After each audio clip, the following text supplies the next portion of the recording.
Thank you for tuning in to Homeschool Homesteaders. Today we're going to convert a living room into a master bedroom / bath. This is part 2 video where we're going to focus on the ensuite bathroom. This here is my house. I will circle the window which we converted into a master bedroom. Here we have a simple blueprint and the arrow shows the small bathroom that was once part of the living room. So here we are inside the bathroom. It is a very ugly bathroom. This bathroom has to go. I did buy the house cheap, and cheap houses usually have ugly bathrooms, but not to fear, we could easily make a masterpiece out of it. So back to the blueprint we go. I'm planning to make some changes. When I'm done, this is what it should look like. I do have part 1 where I focus on the living room turning into a master bedroom. And I always stress that whenever you're doing a big project such as this, spend a few $1,000s and redo the sheetrock and the insulation because chances are they are not up to code. And always be careful that you do not get whacked on your head / neck as I did in this footage. I was planning on keeping the old shower because it's a very good shower until I rip off the sheetrock and I noticed that DIY. So this is what the previous homeowner did. He took a load-bearing wall and he cut it. Totally not up to code. I don't know what he did. So yeah, now I'm going to have to rip out the shower and buy a new shower. And here, like I said, this is DIY. This is why you redo things because previous homeowners. When I removed the shower, I noticed the shower drain did not have an S-curve, which is also not up to code. Here I'm going to step back and you can see how the shower space looks like without the actual shower. But look up here how he had the shower faucet attached. He used twisty ties. And I mean, it worked, but obviously not smart. If you have a small area, you could definitely use a chisel and a sledgehammer to chip away at the concrete, but spend $40 and rent yourself the power chisel, but otherwise clear away dirt and slam it with a hammer and it'll come out. Here I am walking from the living room into the bathroom, and I want to show you that unfortunately I had to drop the ceilings in certain parts of the bathroom because of the mechanical ducts and stuff. Here I am inside just to show you the frame and what I did, and it's not my first choice, but unfortunately I had no choice, so I had to drop the ceiling to cover the ducts, and it should still look good. By code, you will need to install a clean-in tee. And whenever you cut a main stack, you will use a rubber coupling to join them back together. So just an FYI. This footage is not the best because I'm working in dark. My lights are not on yet. But here I'm going to put a aqua bite. It's a knockoff of a shark bite onto a pipe. So of course you would, before putting it on, you would want to measure 1 inch. So you know how far to push it in. And then you take this aqua bite and you're going to push as hard as you can. And it has to go in all the way, the 1 inch. This is why it's important to make a mark. And then they have this little O-ring, or it's not a ring, it's like a C-ring, and you're going to put it to help keep it intact. And so this is how you install a aqua bite if you are not good at welding. This is a picture of a shark bite, and they have endless options for all your pipe connections, copper, PEX, whatever. Then they have the knockoffs. What I use, it's called the aqua bite, and same thing, the options are endless. And then they even have the plastic shark bites, so options are endless. I was a homeowner for 13 years and I used shark bites, aqueducts all these years, and this time I had 3 of them that were leaking. And so I'm no longer a fan of them, and that's why I stress that you learn to weld. And they do work better on PEX than copper. That's something else I noticed.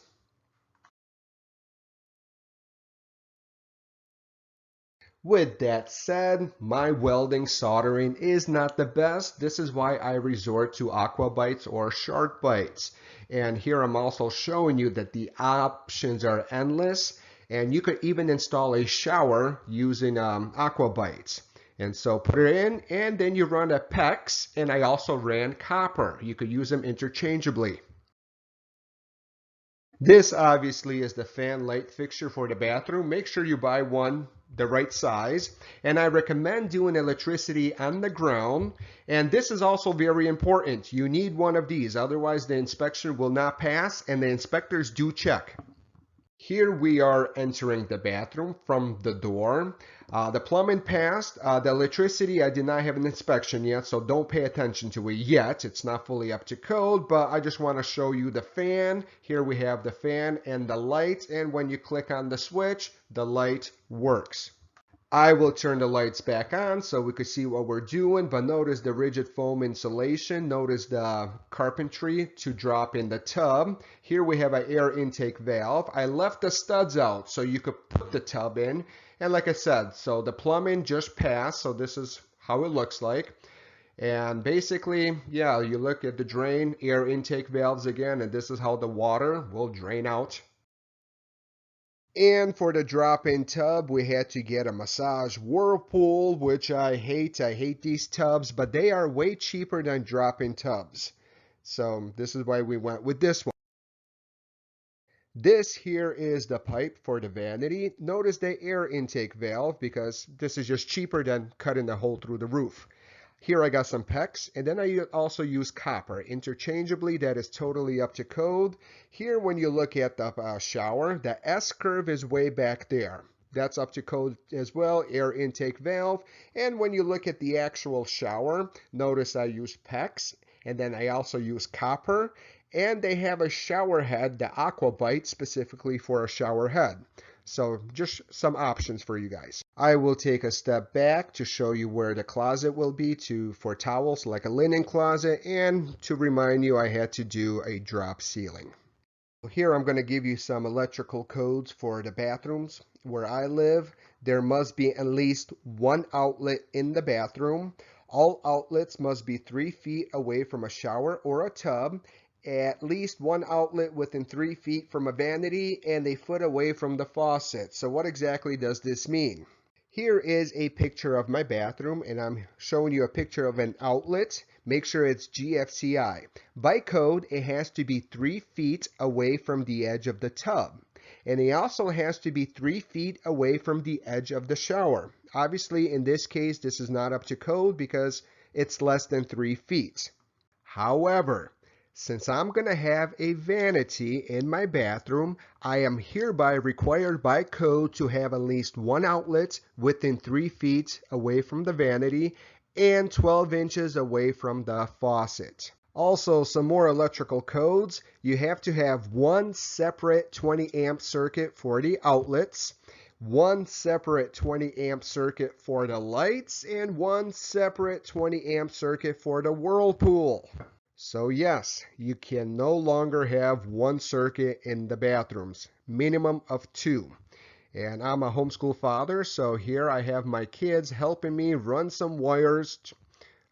This is 12 gauge wire, and we're running it from the bathroom to the circuit box. And yeah, so your kids don't usually have a chance to do this. And this is a cautionary footage to show you what you might have to deal with if you want to upgrade your bathroom according to code. So a bunch of holes in your wall. Here, as we take a step back, the wires obviously run through the ceiling into the laundry room, and this is why you never put sheetrock in your laundry room. And the wires, they run into the bathroom. And you also need a dedicated outlet, for the whirlpool. And once you go back to your circuit box, you're going to have 3 circuit breakers for your bathroom. And what if you didn't have room in your circuit box? So that's a good question, something you have to think about before remodeling a bathroom, according to code. And another code alert, since this is a drop ceiling, you will have to make fire blocks, basically 2x4s. Kind of like this, you nail them and do some spray foam insulation along the cracks. And with my wife's help, we installed a whirlpool. And like I said, I don't like them, but they are cheaper than drop-in tubs. So if you find a cheaper drop-in tub, buy that. Whirlpools are just not worth the money. Here is a picture of the Roman tub faucet that we bought for the Whirlpool. The issue that we faced was, if you look at underneath, basically you'll have tile.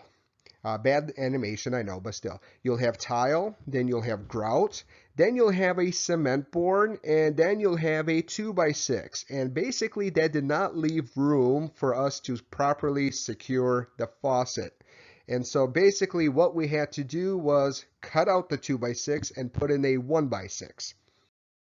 This is a picture of the tub drain, and just buy a kit. Don't fool around with anything else. Just buy a kit, and when you look underneath the tub, this is how it looks like. And you only could install it after you put in the tub. So we tried to install it before, did not work. You had to put the tub in first and then install this sucker. So basically electricity, plumbing all passed. Now I'm waiting for the insulation to pass as well.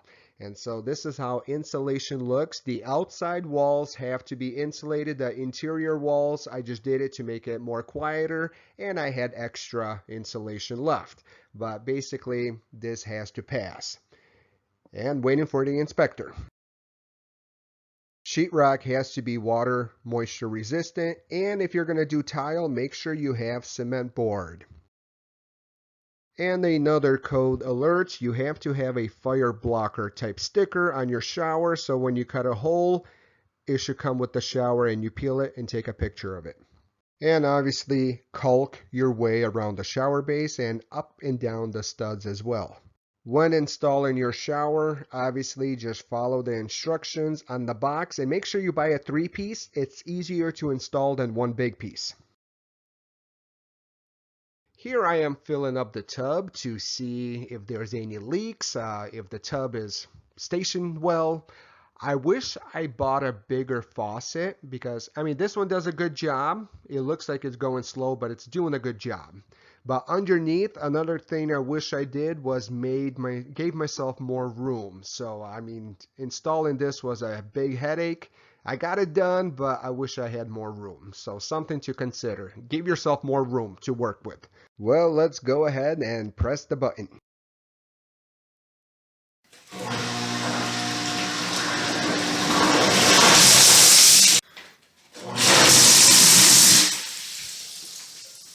It works, but we will probably never use the jet pumps. Just use it as a soak-in tub.